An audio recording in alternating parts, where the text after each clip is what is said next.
ورسولا ربي زدني علما وارزقني فهما ربي اشرح لي صدري ويسر لي أمري واحلل عقدة من لساني يفقهوا قولي آمين يا رب العالمين ربنا لا علم لنا إلا ما علمتنا إنك أنت السميع العليم.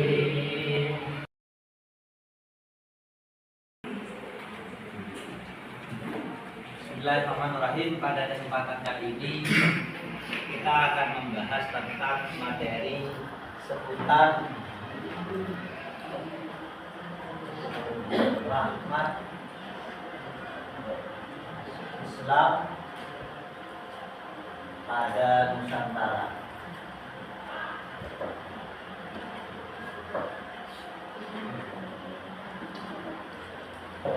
Sebelum saya mulai, saya minta kepada kalian untuk sedikit memberikan gambaran secara global, secara umum terkait materi yang ingin saya sampaikan sebagai permulaan nanti kemana pembahasan yang akan kita jelaskan, kita bahas, kita pelajari pada kesempatan kali ini.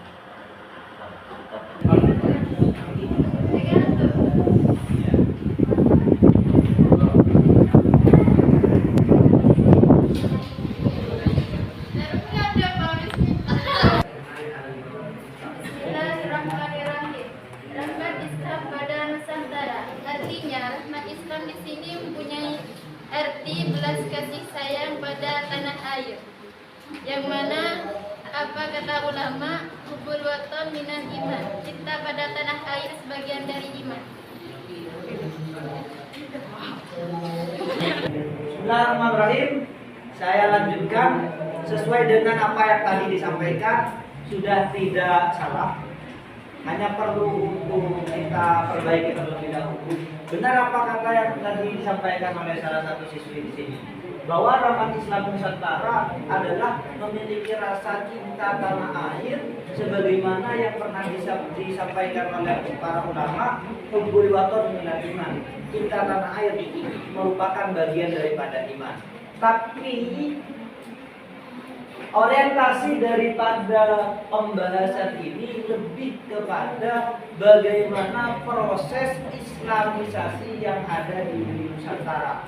Melalui metode apa, siapa yang melakukan proses Islamisasi, dan bagaimana strateginya, bagaimana pendukung dan penghambatnya. Adapun bicara tentang proses Islamisasi, kita kenal mulai dari dulu, yaitu datangnya Wali Songo. Ada beberapa teori. Ada teori Gujarat, ada teori India, ada teori Mekah Madinah, ada juga teori Yaman. Semuanya bicara tentang proses Islamisasi, proses menyebarkan Islam di bumi Nusantara ini. Adapun metode-metode yang digunakan, ada metode perkawinan, ada metode akulturasi budaya, ada metode sosial, dan ada metode dakwah dengan ceramah ataupun yang lainnya. Saya ingin bahas satu persatu terlebih dahulu dari metode atau strategi yang digunakan oleh ulama-ulama, oleh para dai-dai yang menyebarkan Islam di bumi Nusantara. Yang pertama adalah metode perkawinan. Apa yang dimaksud metode perkawinan? Para dai-dai yang datang dari luar Nusantara, mereka meminang salah satu putri-putri Indonesia, khususnya dari kalangan bangsawan, sehingga kemudian kalau dari kalangan bangsawan sendiri sudah bisa diambil hatinya, kemudian bisa bersama dengan dirinya, dia bisa menyetir, bisa kemudian memberikan komando, bisa kemudian mengarahkan arah bangsa-bangsa, arah masyarakat yang ada di sekitarnya. Ini yang dimaksud daripada metode perkawinan. Yang kedua adalah metode akulturasi budaya. Akulturasi budaya maksudnya adalah memadukan antara budaya-budaya Nusantara dengan budaya-budaya Islam tanpa sedikit pun menghilangkan satu sama lain. Ini sesuai dengan prinsip yang dipegang oleh Ahlussunnah wal Jamaah, al-muhafadzatu ala qadimis salih wal akhdhu bil jadidil ahsan. Menjaga, memelihara, merawat budaya-budaya yang lama yang baik serta mengadopsi, mengambil budaya-budaya baru yang lebih baik. Artinya budaya-budaya yang sudah ada dan sudah mengakar di Nusantara ini jangan kemudian dibumi hanguskan. Namun bagaimana sekiranya budaya tetap berjalan, budaya tetap berkembang sambil lalu ruh Islam memancar serta masuk berkombinasi bersama dengan budaya-budaya yang ada di Nusantara ini. Kemudian yang ketiga adalah metode perdagangan.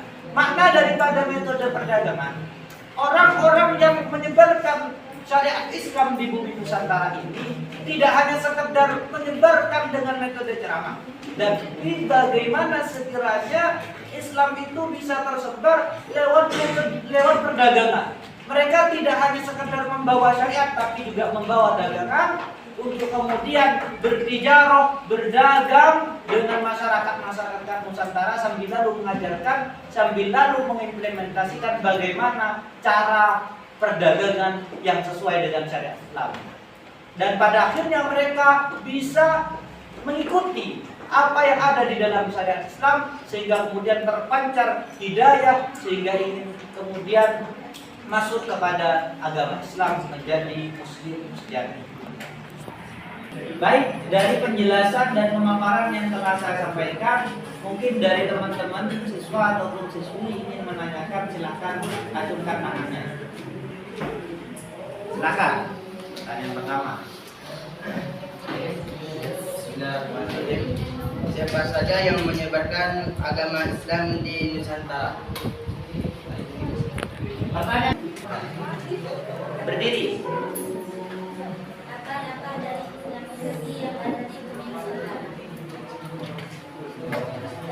Ada dua pertanyaan tadi yang disampaikan. Yang pertama bicara tentang tokoh-tokoh yang berpartisipasi di dalam mensukseskan Islamisasi di Nusantara ini.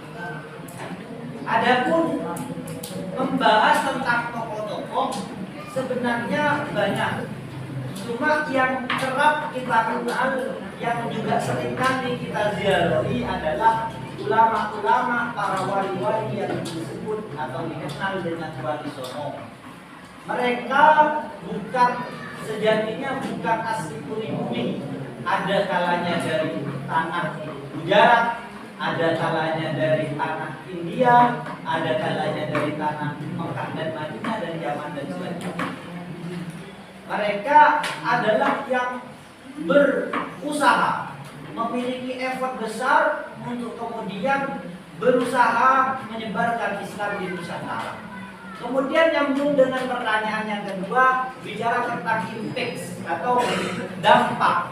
Apa dampak daripada proses Islamisasi ini? Banyak.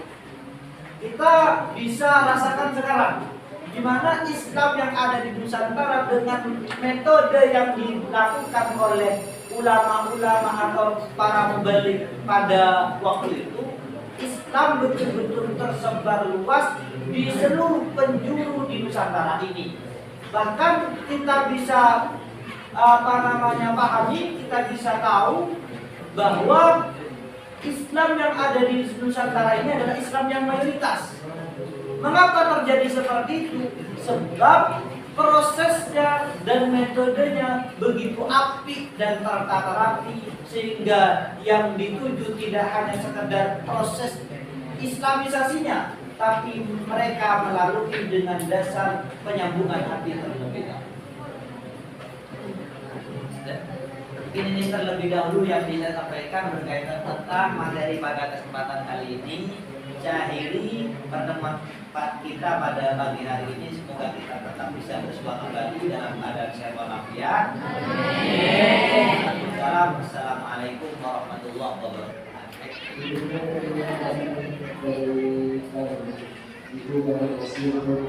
wabarakatuh.